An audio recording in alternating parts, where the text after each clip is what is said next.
Does anybody know what this umbrella is all about? You would have had to been here 15 years to know what it's about. One of our members showed me a picture just the other day that reminded me about this, and I went back in my files and got out my old sermon. This week I'm celebrating 15 years being your pastor, and it truly is a celebration of thanksgiving to God. Can't imagine any pastor more blessed. But on the second Sunday I was here, I came to a church that was filled with dreams and just ready to take off. And so I took a little risk. Second Sunday, I went out and bought hundreds of these little cocktail umbrellas, unfolded every one of them, and put them all over the marble floor in front of the pulpit. And then I told a story at the end of my sermon. And I want to tell that story again today. It's a little long, so bear with me, but it's just a great, great story. So, what's all this about umbrellas? An area in the Midwest had a severe drought, had rain for weeks. The pastor of the rural church in the area decided something needed to be done. And so he called a meeting of the congregation. He said, "We will pray. We will pray for rain. We will pray for God's refreshing blessings." On the night they were to pray, the people began to arrive. He met them at the door. He gathered in little groups, spending time catching up with each other. One little girl walked in. She walked all the way down to the front row and sat down. Only one on the front row. Must have been a Baptist church. She had never been to a big people's meeting when the big people were going to pray for rain, and she was ready. She was expecting. So when it came time to start, the chairman, the deacon, begins a prayer. Says, "Does anybody want to say anything?" One of them, trying to sense a little bit of the worry, said, "Well, one thing about it, as long as the drought holds up, we don't have to worry about replacing the roof on the church." Another said, "When did we get that roof? When did we put that roof on top there?" Silence. One said, "I remember it was 1975, because that's the year that Judith got married and we tried to get it done before the wedding. Remember?" "Oh, yeah, that's right," Amber said.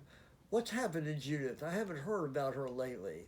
Another one said, "I heard she went out to California. Husband got a job with a dot-com company." Another said, dot-com company. I heard they went out of business."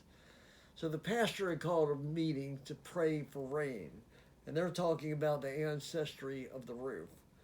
Finally, the deacon chairman, knowing that things had gotten out of hand, turned it back over to the pastor and said, "Pastor, you take over."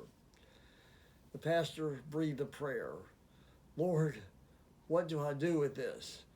He felt the Lord impress him, so he walked down to the front and whispered in the little girl's ear. She brightened up immediately. The pastor picked up her red umbrella and said, "I'm curious. Did anybody else bring an umbrella to this meeting?" Nobody raised a hand. The pastor said, "You mean it took this little girl to say, 'I believe it will rain'?" He quoted the Bible verse, "A little child shall lead them." He looked at the people and said, "We're here to pray for rain. If we're not going to do that, we're wasting our time." I suggest we either get serious about what we're doing and believe in what we're doing, or let's just go home and forget about it. It was quiet for a while. Then finally, in the middle of the group, a real saint got up. Everybody knew her as the real thing. And she prayed, "Lord, I don't know what happened to me. I know too much and believe too little. I have all the information about the weather, but I don't spend the time with the one who created it in the first place. Lord, help me become like this little child. Teach me to believe again." Then there were more prayers. The people left and prayed with a different heart all week. And when it did rain, there was more than one who said it was because of a red umbrella. And so I stood in the pulpit the second Sunday to a church just ready to take off. I said, if you want to be a red umbrella person, if you want to really expect that God will do what only God can do in the future of this church, then I invite you to come up and take an umbrella and put it somewhere in your home and be a constant reminder of the expectation we can have and the witness of a little girl with her red umbrella. And literally, I think 2/3 of the people gathered. Everybody started coming down the aisle and down the aisle. And some still tell me they still have their red umbrella in their home to remind them of this story, to be in prayer for the continued life of this church. And I think something happened in the church that second Sunday.